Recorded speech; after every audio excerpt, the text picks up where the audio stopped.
A primeira igreja bíblica de Araçatuba posta este vídeo para a edificação das pessoas que assistem, mas incentivamos você a sempre frequentar e participar do culto e ministérios em sua igreja local, seguindo a ordem de Hebreus 10, 25, que diz: "Não deixemos de congregar, como é costume de alguns. Antes, admoestamo-nos uns aos outros, tanto mais quanto vedes que vai se aproximando aquele dia."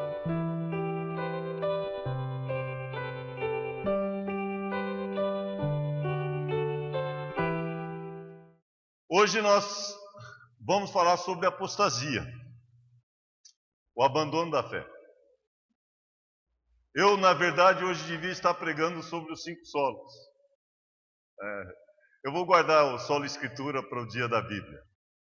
Mas já tinha essa mensagem preparada e eu queria trazê-la para os irmãos, especialmente porque de agora até o final do ano nós vamos ter mensagens avulsas.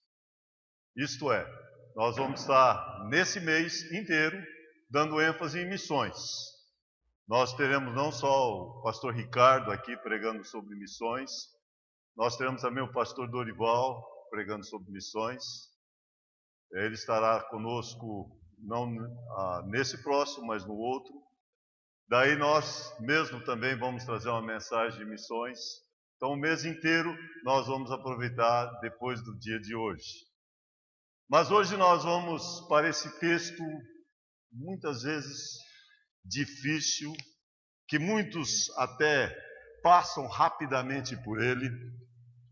Por quê? Porque traz algumas dificuldades na interpretação. E nós vamos procurar ser bem honestos com esse texto, como somos com todos os textos das Escrituras, para podermos aprender estas verdades aqui importantes também para os dias que nós vivemos. Hebreus 6, de 1 até 8. Vamos nos colocar em pé para a leitura da palavra de Deus?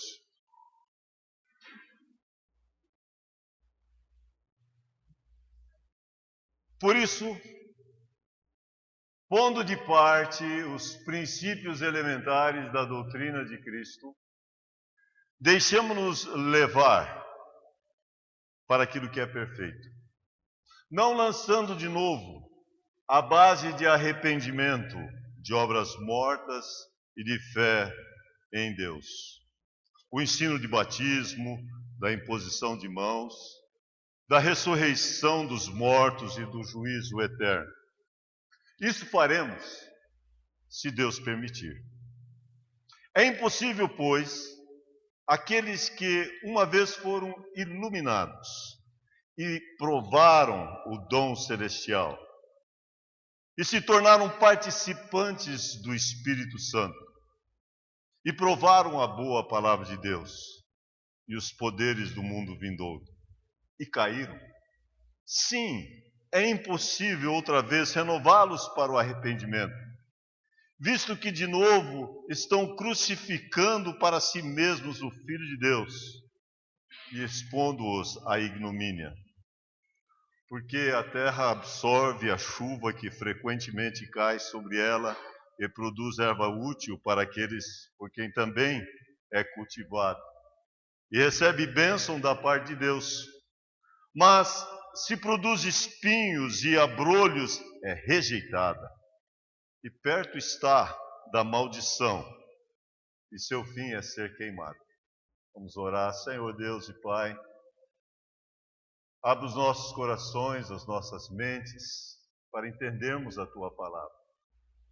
Sabemos que toda a Escritura é inspirada por Deus e útil para o ensino, para a repreensão, para a correção, para a educação na justiça.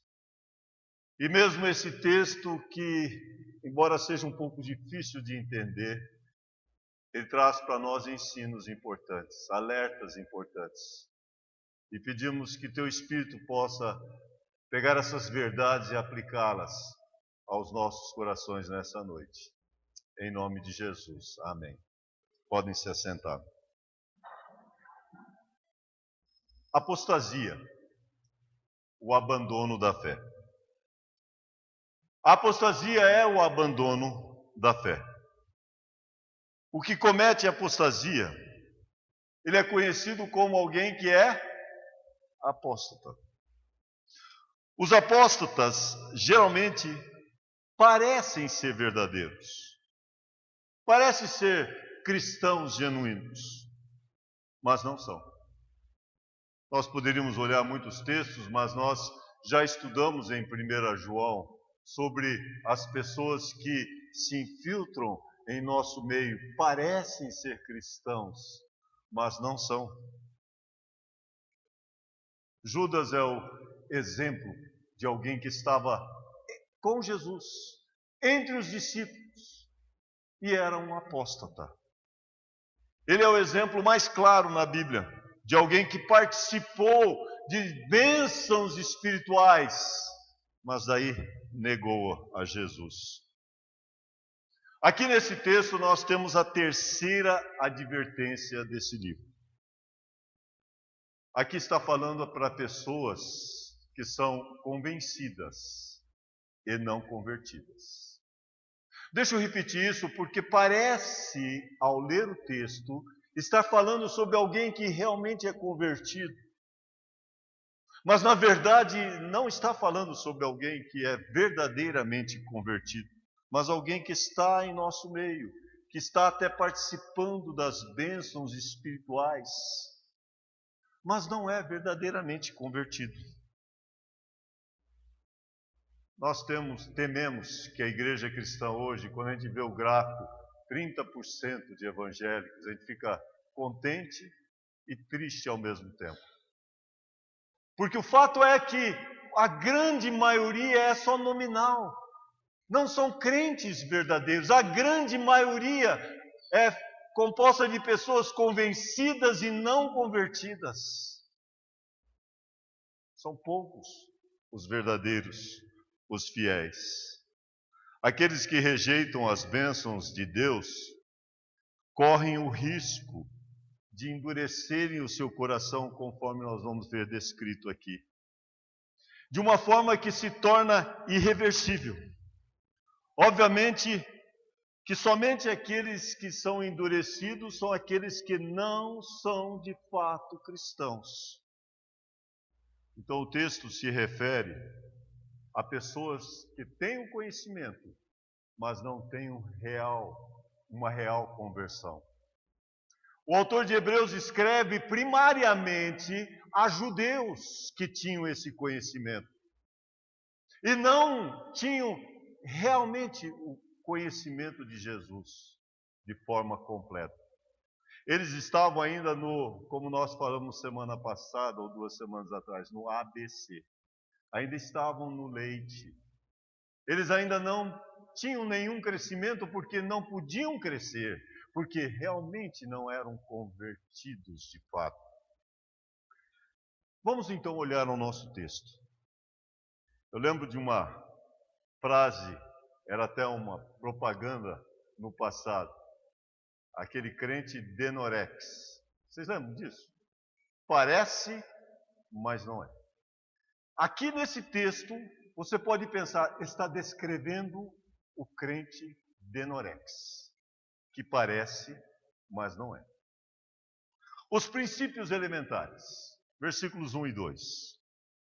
Por isso, de tudo que ele tinha acabado de dizer no capítulo 5, ele falando especificamente àqueles judeus convencidos e não convertidos, ele diz, por isso, pondo de parte os princípios elementares da doutrina de Cristo, deixemo-nos levar para o que é perfeito, não lançando de novo a base do arrependimento, de obras mortas e de fé em Deus. Eu já vou começar explicando esse trecho.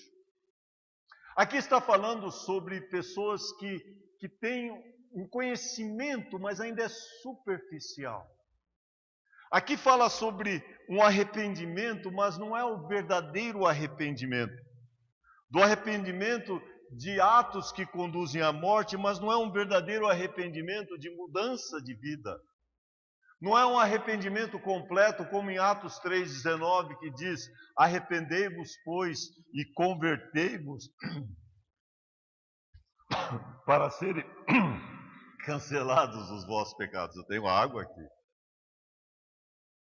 Não está falando sobre um verdadeiro arrependimento, mas um arrependimento ainda superficial. Em Atos 26:20 fala sobre arrependendo e voltando a Deus, e praticando obras dignas de arrependimento. Quando há um arrependimento verdadeiro, há uma volta para Deus e há uma mudança radical, mudança de mente. Leva a uma conversão onde abandona o pecado, onde você deixa de praticar aquelas obras iníquas. Hoje nós temos que falar mais sobre arrependimento. Nós temos que pregar mais sobre arrependimento. Arrependei-vos e convertei-vos para serem cancelados os vossos pecados. Mas é um arrependimento verdadeiro, não só arrependimento de atos que conduzem à morte. Mas em segundo lugar diz da fé em Deus. Esta fé também é aquela fé ainda só geral. Sabe que todo mundo tem fé geral, né? Até os demônios creem e temem. Essa não é a fé em Jesus Cristo. Eu lembro evangelizando uma senhora e falei sobre a importância de ter fé e ela falou: mas eu tenho fé. Eu perguntei: fé no quê? Ah, eu tenho fé em Deus. Mas fé no quê sobre Deus? Ah, não sei, mas eu tenho fé em Deus. Tem muita gente que tem fé em Deus. Mas se não for fé baseado na palavra de Deus, não é uma fé verdadeira. A fé vem pelo ouvir da palavra de Deus. Nós temos que ter os fatos nos quais nós depositamos a nossa fé. Por isso que Hebreus 11:1 diz: a fé é o firme fundamento das coisas que se esperam e a convicção de fatos que você não vê. Essa fé aqui não era uma fé genuína, era uma fé geral. Não era uma fé em Jesus Cristo. Em nenhum outro há salvação, porque abaixo do céu não existe nenhum outro nome. A fé verdadeira tem que ser depositada na pessoa e na obra de Jesus Cristo. Mas notem que eles tinham uma terceira coisa, algo muito importante: batismo. A instrução a respeito de batismos, e a palavra aqui está no plural: batismos. Imersão, batismos. Nós vamos fazer pela primeira vez, e eu quero preparar já a igreja para isso, com Dona Alice. Não uma imersão, mas ela vai entrar na água e nós vamos só, porque ela não pode enfiar a cabeça na água. Mas havia muitos tipos de batismos naqueles tempos. E esses batismos aqui eram lavagens. Só derramamento, batismos. Não era o batismo que nós entendemos hoje. Talvez o máximo que chegaria a esse batismo era o batismo de João. E o batismo de João ainda não era o batismo cristão. E a prática aqui, então, de batismos, de lavagens, que é o sentido da palavra, também não dizia que era verdadeiramente cristãos. Mas daí tem uma quarta coisa que é dito, da imposição de mãos. No momento que falamos em imposição de mãos, talvez vocês já pensam na ordenação. Nós acabamos de examinar o Tiago, e o Tiago vai ser ordenado dia 25, lá na Igreja Boa Vista. É fruto aqui de nossa igreja, né? Nós louvamos a Deus pela vida dele. Mas isso aqui não é essa imposição de mãos. A imposição de mãos aqui é no sentido do Velho Testamento, de imposição de mãos sobre a ovelha, onde o sacerdote impunha a mão, confessava os seus pecados e o pecado do povo. E depois aquela ovelha, aquele cordeiro era imolado e sacrificado. Era isso que estava se referindo aqui. Não tinha um entendimento completo ainda. A imposição de mãos do sacerdote sobre a ovelha. Mas daí vem outra verdade, da ressurreição dos mortos. Agora sim. Agora já é a verdade fundamental do cristianismo. Mas aqui também não era ainda a ressurreição como nós entendemos, partindo da ressurreição de Jesus. Era a crença que no Velho Testamento tinha desde o livro de Jó, porque eu sei que o meu Redentor vive e por fim se levantará sobre a terra. Eles criam na ressurreição, sim, mas eles ainda não tinham entendimento sobre a ressurreição de Jesus Cristo. A base deles ainda não era completa, porque não tinham o Novo Testamento. E por fim, do juízo eterno.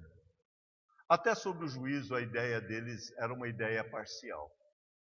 Eles não entendiam o juízo, primeiramente, para aquela pessoa que não cria em Cristo. Não entendiam o sentido do juízo, por exemplo, que nós entendemos, que nós não, os incrédulos vão comparecer diante do grande trono branco, serão julgados e daí lançados no lago de fogo. Não tinham entendimento sobre esses juízos, e mesmo em relação a nós também sabemos que somos julgados pelas nossas obras, vamos ser julgados lá no tribunal de Cristo. Então veja que esse entendimento que eles tinham ainda era superficial, mas pessoas podem ter entendimento de todas essas coisas. Pode ter entendimento sobre arrependimento, sobre fé em Deus, sobre instrução a respeito de batismos, sobre imposição de mãos, sobre ressurreição dos mortos, sobre o juízo eterno, mas ainda não serem salvos. Compreendem, mas nunca tomam posse disso. Eu creio que é disso que está falando nesse texto. Agora, verso 3, tem uma frase muito bonita. Isso faremos, se Deus permitir. Vamos falar juntos isso? Isso faremos, se Deus permitir. Tome cuidado com essa frase. Porque tem muita gente que usa, se for a vontade de Deus, nós faremos. Mas coisas que você sabe que é a vontade de Deus. Por exemplo, eu vou na escola dominical, se o Senhor permitir. É a vontade de Deus vir na escola dominical? É a vontade de Deus? É. Então você não precisa perguntar, isso faremos se o Senhor permitir. O Senhor vai permitir, você tem que só fazer a sua parte. Ele opera em vós tanto o querer como o efetuar. Mas tudo que nós fazemos, nós temos que ter em mente que temos que fazer de acordo com a vontade de Deus. Por isso que lá em Tiago 4,15 diz, se o Senhor quiser, não só viveremos, mas faremos isto ou aquilo. Dessa forma nós podemos usar esta frase, isso faremos, se o Senhor permitir. Mas aí segue os perigos exemplares. E vamos à parte difícil desse texto. Depois de falar sobre esses 6 elementos que estavam presentes, eles tinham esse conhecimento, mas eram só convencidos e não convertidos. O autor de Hebreus vai alertar. Palavras duras aqui. Ele vai dizer o seguinte, é impossível. É impossível. O que é impossível? Não pode. Impossível é impossível, né? É impossível, não é talvez. É impossível, pois, que aqueles que foram uma vez iluminados e provaram o dom celestial e tornaram-se participantes do Espírito Santo e provaram a boa palavra de Deus e os poderes do mundo vindouro e caíram. Sim, é impossível. Presta atenção aqui, irmãos. Há muitos perigos espirituais, mas o maior perigo é estar no meio nosso e não ser dos nossos. O maior perigo é a pessoa estar ouvindo e nunca tomar uma verdadeira decisão. O que acontece com isso? Ele participa das bênçãos espirituais, ele participa de tudo que tem na comunidade, na igreja, ele sente o amor dos irmãos, mas ele não toma posse disso para ele, para a sua vida.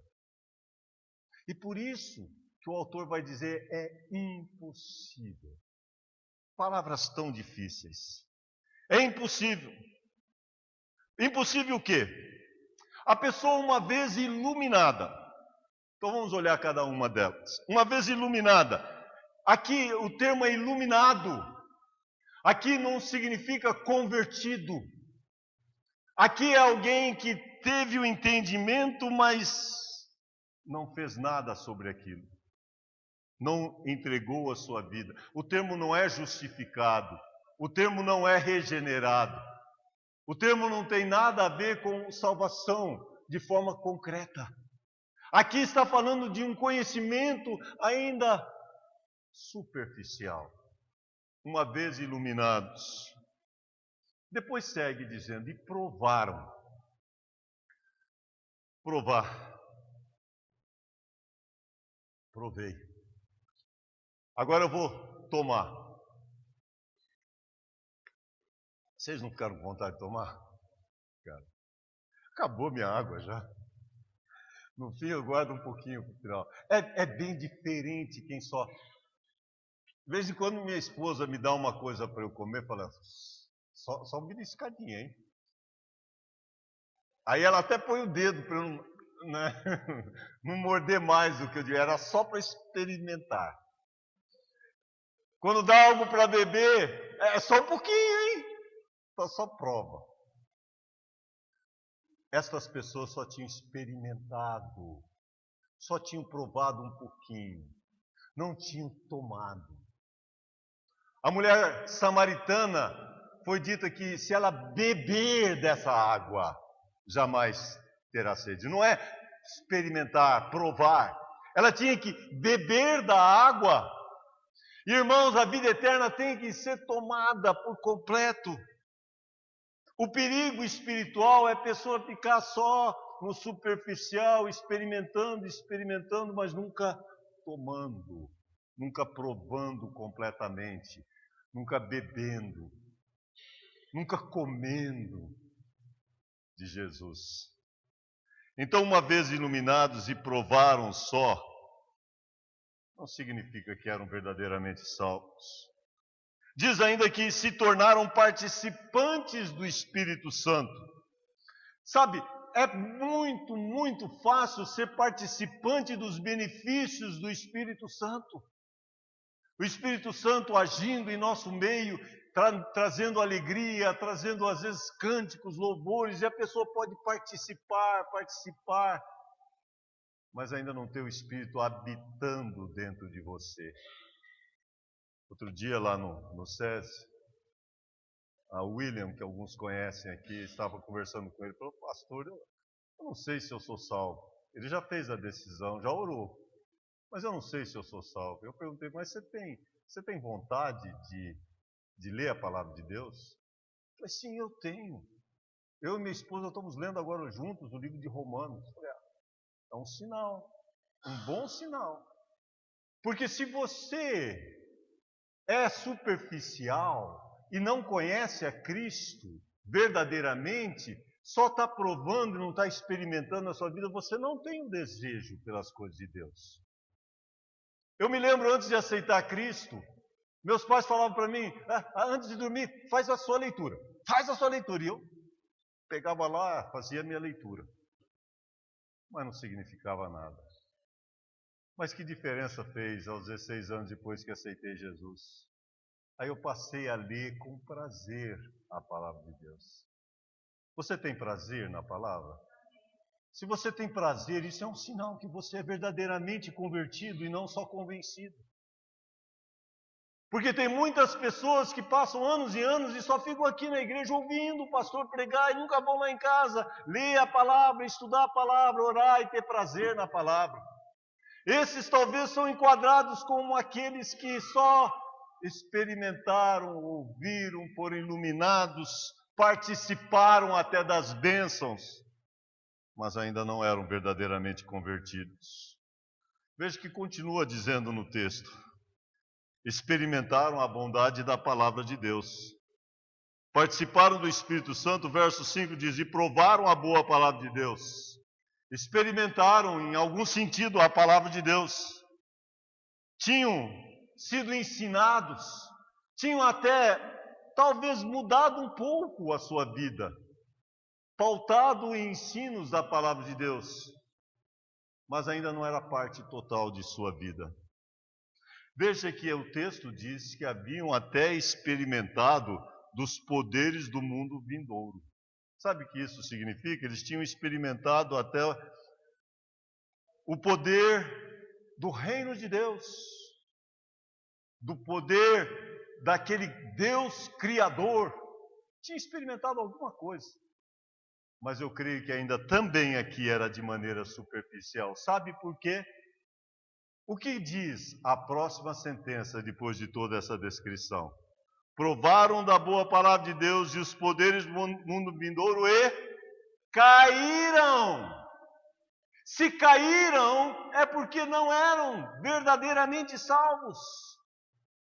E aí volta para 1 João, se saíram do nosso meio é porque nunca foram dos nossos. Caíram. Caíram por quê? Agora estou lembrando do por que caiu. Por que caiu? Caiu por quê, né? Caíram porque não era algo real. Não era verdadeiro. Só cai mesmo e fica caído quem realmente não é convertido. E caíram. Aí vem novamente a palavra difícil que está nesse texto. O que diz aqui, irmãos? Vamos falar juntos essa palavra? É impossível. Todo mundo juntos. É impossível outra vez renová-las ao arrependimento, visto que de novo estarão crucificando para si mesmos o Filho de Deus e expondo-os à ignomínia. Mas chegando aqui no final desse texto, tem uma ilustração. E essa ilustração serve muito bem para nos mostrar quem são os verdadeiros e quem são os falsos. Uma das coisas quando uma pessoa pergunta para mim, como eu sei que eu sou salvo ou não, além de dizer você vai ter desejo da palavra de Deus, você vai querer orar, a outra coisa é você vai ter frutos. Pelos frutos vos conhecereis. Conhecemos a árvore pelos frutos. Você está produzindo fruto? Você só é um convertido verdadeiro se produz algum tipo de fruto. Eu não estou dizendo que todos aqui, se não estiverem evangelizando e ganhando almas para Cristo, você não é salvo. Mas algum tipo de fruto tem que aparecer na sua vida. Seja de caráter, seja de serviço. Mas os dois precisam aparecer. Fruto de caráter, que é? Mudança, amor, alegria, paz, longanimidade, benignidade, bondade, fidelidade, mansidão, domínio próprio. Esse é fruto de caráter. Fruto de serviço é estar envolvido na obra do Senhor, ajudando lá nos day camps. Aí você ganha fruto. Ai, que gostoso, uma alma vale mais que o mundo inteiro, né? Fruto de serviço. O crente verdadeiro é frutífero. Eu preguei sobre isso em João 15. Você conhece a árvore pelos frutos. E por isso que chega aqui nesse texto final, veja que diz, porque a terra que absorve a chuva que frequentemente cai sobre ela, e esses dias tem caído chuva abundante, né? Gostoso ver a chuva cair.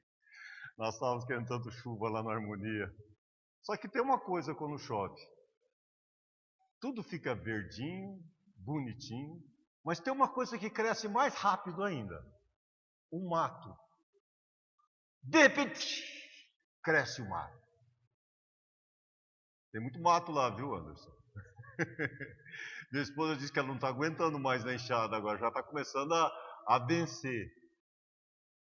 Mas a chuva traz isso, traz os frutos bons e os frutos ruins.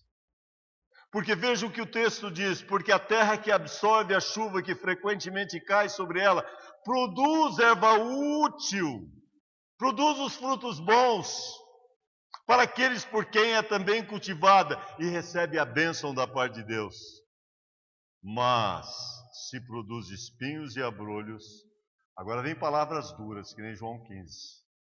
Mas se produz espinhos e abrolhos, perto está da maldição e o seu fim é ser queimada, destruída, lançada no inferno. Realmente, Deus está à procura de frutos. Uma das coisas piores é ter aquela árvore, linda árvore, só tem folhagem e não tem fruto. Lembra que Jesus até amaldiçoou aquela árvore que não produzia fruto? Da mesma forma, nós temos que entender que se não temos frutos de alguma espécie, seja de caráter, seja de serviço, talvez nós somos falsos, não somos genuínos, não somos verdadeiros. Mas o fato é que quando você produz fruto, você é salvo e tem certeza, como aquela musiquinha que a gente conhece, quem é salvo e tem certeza diz... Ixi, pouco amém, hein? Quem é salvo e tem certeza diz... Tem certeza mesmo? Ou minha mensagem hoje trouxe alguns a ficarem com dúvida? Se você está com dúvida, é hora de você arrepender de verdade. Não é só vir na igreja, não, é arrepender completamente e converter para serem cancelados os seus pecados. E uma vez que isto acontece, aí sim você pode ter certeza da salvação. Uma vez que você crê de fato em Cristo como Salvador, você se torna o quê? Filho de Deus. Mas a todos quantos o receberam, deu-lhes o poder de serem feitos filhos de Deus. E uma vez filho, para sempre filho.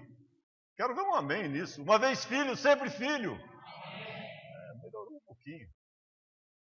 Nada nós cantamos vai nos separar do amor de Deus. Nem morte, nem vida, nem anjos, nem principados, nem coisas do presente, nem do porvir, nem qualquer outra criatura. E pode dizer nem qualquer outra criatura, nem você.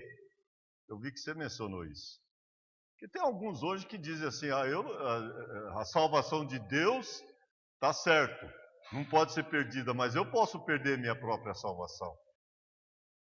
Você faz parte de nenhuma outra criatura. Nada pode nos separar do amor de Deus. Amém? 1 Pedro 1,5 diz que sois guardados pelo poder de Deus, mediante a fé, para a salvação preparada para revelar-se no último tempo. Nós somos guardados por quem? Por Deus, pelo poder de Deus. A salvação é vinda de Deus, só se nós pensamos que nós conseguimos a salvação. Mas a salvação não é de nós, porque pela graça sois salvos mediante a fé. Isso não vem de vós, é dom de Deus, não de obras para que ninguém se glorie. Se for de você, você vai ter que se gloriar. Mas a salvação é Deus que nos dá, e Ele nos dá eternamente. Ah, como é bom voltar para aqueles textos de João, né? As minhas ovelhas ouvem a minha voz, eu as conheço e elas me seguem. Eu lhes dou a vida eterna, jamais perecerão eternamente e ninguém arrebatará da minha mão. Nós estamos na mão do Senhor, ninguém vai poder nos tirar das mãos do Senhor. Nada nos separa do amor de Deus. Eu coloquei isso no final assim. O verdadeiro salvo, ele não vai perder a salvação, porque a salvação é Deus. O problema é que tem muitos que são falsos. Tem muitos apóstatas que têm abandonado a fé. Esses não é que perdem, eles nunca tiveram a salvação. Salvação, uma vez dada, nunca será tirada. Então nós temos esta certeza. Mas o fato é, se você tem alguma dúvida, pode ser que você ainda não creu mesmo em Cristo como Salvador. Ainda está na parte superficial. E não adianta não. Batismo não salva. Vir à igreja não salva. O que salva? Você arrepender dos seus pecados e crer em Cristo como seu único e suficiente Salvador.